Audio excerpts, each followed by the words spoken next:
Hello दोस्तों, आज हम लोग स्टोरी एक्सप्लेन करेंगे वेब सीरीज ताज़ा खबर का, जिसमें मेन स्टार कास्ट में हैं भुवन बाम। तो चलिए कहानी को शुरू करते हैं। नए साल की रात है और एक बड़ा आदमी बसंत गावड़े गरीबों में पैसे लुटाता हुआ एक चौल की तरफ आता है और उसके बाद एक टॉयलेट में जाता है। वहाँ पर वह याद करता है कि कुछ महीने पहले वह यहीं पर काम करता था और अचानक से उसकी ज़िंदगी बदल गई थी और फिर पुरानी कहानी उसकी शुरू हो जाती है। वसंत गावड़े यानी कि वसिया एक सुलभ शौचालय में पैसे लेने का काम करता है। उसका बाप हंगामा खड़ा किए है कि उसकी माँ ने पैसे चुराए हैं जहाँ से वह काम करती थी। वसिया किसी तरीके से पैसे लाकर देता है और झगड़े को शांत कराता है और माँ से पूछता है तो माँ कहती है कि तुम्हारा बर्थडे आने वाला था, इसीलिए उसने ऐसा किया। उसका बाप ईमानदार था लेकिन बेरोजगार था और माँ झाड़ू पोछा करती थी। वसिया का एक दोस्त था पीटर और एक पहचान वाले थे महबूब भाई। वसिया शौचालय वाले काम के साथ साथ एक कोठे पर हवाला का भी काम करता था। इसी सिलसिले में वह कोठे वाली रेशमा के पास गया और उसके बाद अपनी प्रेमिका मधु के पास जाता है, जो वहाँ पर वेश्या का काम करती थी। वो उसे छुड़ाने की बात कहता है तो मधु कहती है कि सपना मत देखो, और तभी समय खत्म हो जाता है और वहाँ पर सेट्टी आ जाता है। सेट्टी नाम का आदमी एक नेता है और जब वह आता है तो उसको हमेशा मधु चाहिए होती है। वह वसिया को देखता है तो थोड़ा गुस्सा होता है। इधर वसिया वापस आता है तो देखता है कि बाथरूम में एक महिला बेहोश पड़ी हुई है। वह उसे किसी तरीके से बाहर निकालता है और उसको कुछ पैसे देता है। वह महिला उसे आशीर्वाद देती है और एक कंगन देती है और कहती है कि जा, अब तू किसी का मोहताज नहीं रहेगा और हमेशा किस्मत तुम्हारे साथ रहेगी। उसके बाद कुछ गुंडे आते हैं और वसिया से पैसा छीन कर चले जाते हैं और 5 लाख का कर्जा हो जाता है सेट्टी के पास। दरअसल ये काम सेट्टी ने ही करवाया था बदला लेने के लिए। वसिया किसी तरीके से घर आता है और उसके बाद सोता है। रात में उसके मोबाइल में एक एप्लीकेशन था खबरदार चैनल नाम से। अचानक से उसमें कुछ रोशनी हुई और वह बन जाती है ताज़ा खबर।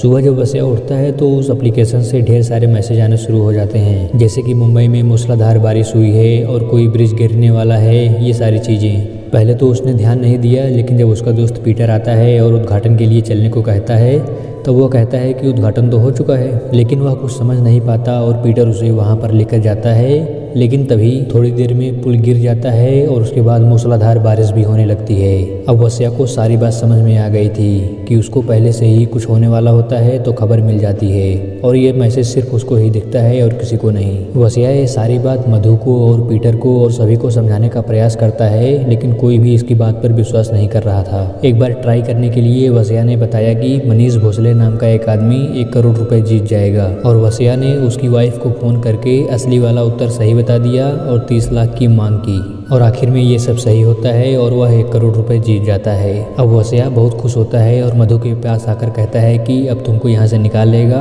और अपनी माँ के पास जाकर कहता है कि अब वह सब कुछ सही कर देगा। अगले दिन वसिया ने सभी को बुला लिया था और तभी वहाँ पर भोसले आता है और कहता है कि तुम्हारी वजह से पैसा नहीं जीता है, और उसकी पत्नी मधु से गाली गलौज करने लगती है और बात वहीं पर खत्म हो जाती है। वसिया फिर से परेशान होता है और वह मधु को बताता है कि जिस बैंक में तुमने पैसा लगाया है वो अभी बंद होने वाली है और महबूब भाई की ग्रोसरी का भी ऑर्डर कैंसिल होने वाला है। लेकिन कोई उसकी बात का विश्वास नहीं करता और सब चले जाते हैं। लेकिन अगले दिन सारी बात सच्ची निकली और बैंक लूट गया था और ग्रोसरी भी नहीं चली थी। अब सबको उसकी भविष्यवाणी पर विश्वास हो गया था और ग्रोसरी को चलाने के लिए एक हड़ताल वाली जगह पर जाकर उसका सारा सामान बिकवा दिया और महबूब भाई को पैसा मिल जाता है। अब ये लोग आगे का प्लान सोचते हैं, तभी पता चलता है कि क्रिप्टो 15 गुना बढ़ने वाला है। महबूब की बेटी ने एक जगह पर 2 लाख का क्रिप्टो लगवा दिया और उसके बाद ये लोग इंतजार करने लगे और उसका 15 गुना बढ़ चुका था। ये लोग काफ़ी खुश हो गए थे। उसके बाद वसिया तुरंत कोठे पर गया और मधु को खरीद कर लेकर चला आया और उसके बाद वो दोनों साथ में घूमे टहले, खूब खाए पिए और दोनों लोग साथ में काफ़ी खुश थे।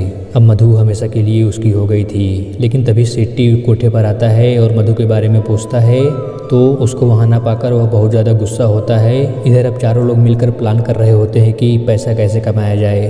तभी वसिया को ख्याल आता है कि क्रिकेट में बैटिंग लगाया जाए और उसके बाद ये लोग तैयार हो जाते हैं, क्योंकि T20 क्रिकेट वर्ल्ड कप भी आने वाला था। मैच शुरू होते ही बोली लगना शुरू हो जाती है और ये लोग थोड़ा बहुत पैसा लगाते हैं और अचानक से जीतना शुरू कर देते हैं। इनके पास अचानक से पैसा बढ़ना शुरू हो गया था। ये लोग पूरा दिल की ख्वाहिश पूरा कर रहे थे, खूब सामान खरीद रहे थे, खूब एंजॉय कर रहे थे। वसिया अपनी माँ के पास भी सामान लेकर आया, लेकिन उसका बाप ईमानदार था और उसने उसका एक पैसा भी नहीं लिया। इधर सेट्टी भी वसिया से बदला लेने के लिए तैयार था। अब वसिया के पास ढेर सारे पैसे आ गए थे और ये लोग खूब मस्ती कर रहे थे और एंजॉय कर रहे थे। वसिया को उस घर के मालिक से बदला लेना था जिसने उसकी माँ को परेशान किया था। वह जाकर उससे उसका घर खरीदने के लिए कहता है तो मालिक भड़क जाता है और कहता है कि यह मकान मेरी बीबी की यादगार है, तुम मुझे करोड़ों रुपए दे दो तब भी मैं इसको नहीं बेचूंगा।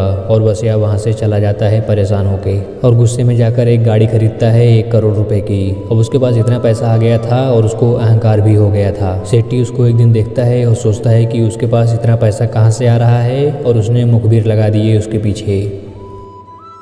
इधर हर मैच में करोड़ों रुपए बरस रहे थे, इसलिए छोटे मोटे मुद्दे पर वसिया ने ध्यान देना बंद कर दिया। जैसे कि कहीं पर एक फैक्ट्री में आग लगी थी, उसके बदलते हुए तेवर पर सभी लोगों को आश्चर्य हो रहा था। वसिया फिर से अपनी माँ से मिलने जाता है तो देखता है कि उसका बाप जला हुआ है। तो पता चलता है कि जो खबर फैक्ट्री वाली जलने की आई थी उसमें उसका बाप भी जल गया था।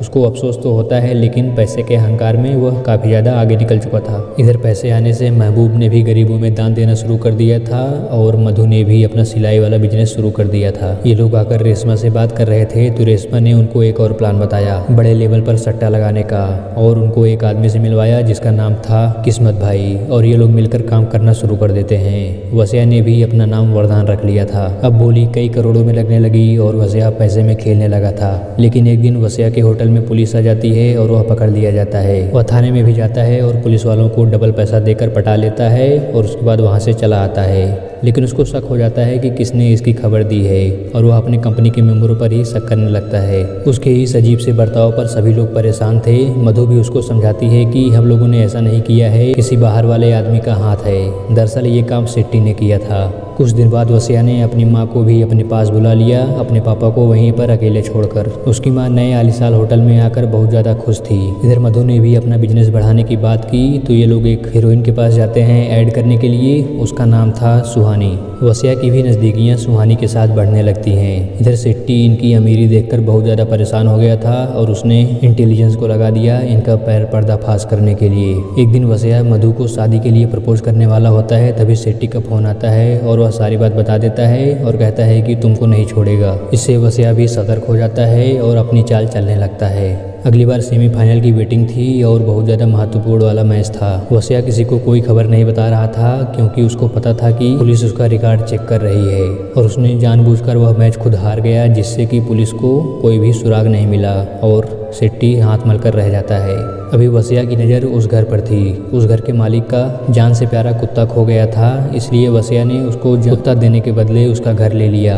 इधर पुलिस ने वसिया के सारे जगहों पर रेड मारी, लेकिन उसको कहीं भी कोई पैसा नहीं मिला क्योंकि सारा पैसा वसिया ने बड़ी समझदारी से उस आदमी के घर में लाकर रखवा दिया था। और उसके बाद ये लोग अमीर पे अमीर बनते चले जा रहे थे। वसिया बहुत सारा पैसा कमा रहा था और जितना पैसा कमा रहा था उसके नेचर में उतना ही ज़्यादा बदलाव भी आता जा रहा था। वह अब अपने आप को भगवान समझने लगा था और बाकी सबको नौकर। धीरे धीरे पैसे छपते चले गए और देखते ही देखते वसिया एक बिजनेसमैन बन गया, बहुत ही बड़ा व्यापारी, और उसकी खबरें न्यूज़पेपर वगैरह में आने लगी। कुछ दिन बाद नए साल की पार्टी होती है। बहुत सारे मेहमान आए थे। तभी वसिया को मोबाइल पर मैसेज आता है कि मधु और सेट्टी की खबर फैलने वाली है। वह मधु के पास जाता है, तभी देखता है वहाँ पर सेट्टी आ गया है। सेट्टी के आने से वह गुस्सा होता है। सेट्टी उसको नीचे दिखाने के लिए उसके बाप को लाया था और उससे अपना जूता साफ करवाता है और उसका बाप भी वहाँ से चला जाता है दुखी होकर। इससे वसिया बहुत ज़्यादा परेशान हो जाता है। अब उसको पैसे की कीमत समझ में आती है। इसी पर वह मधु से झगड़ा कर लेता है और उसके बाद मधु भी वहाँ से गुस्सा होकर चली जाती है और पार्टी पूरी तरीके से ख़राब हो जाती है। उसके बाद मधु जाकर अपने कोठे पर चली जाती है और उसको भी समझ में आ जाता है कि ये सारी सच्चाई नहीं है। उसकी माँ ने भी कहा कि अब उसका वरदान अब साफ बनता चला जा रहा है। और फिर कहानी वहीं शुरू वाली पर आती है जहाँ से ये स्टार्टिंग हुई थी। वसिया आता है, अपने चौल वाले घर में जाता है, अपने पापा के पास बैठता है और समझ में आता है कि वह अर्श से फर्श पर आ गया है। तभी एक मैसेज आता है कि मुंबई उद्योगपति वसंत गावड़े की हत्या हो गई है। वह एकदम से शौक में आ जाता है और यहीं पर यह कहानी ख़त्म हो जाती है। तो दोस्तों, यह थी सीजन 1 की कहानी। आप लोग भी देखिए इस कहानी को और बताइए कैसी लगी। इस वीडियो को यहीं पर समाप्त करते हैं और बहुत ही जल्दी हाजिर हो जाऊंगा एक नए और धमाकेदार वीडियो के साथ। तब तक के लिए हंसते रहिए, मुस्कुराते रहिए और अपना ख्याल रखिए।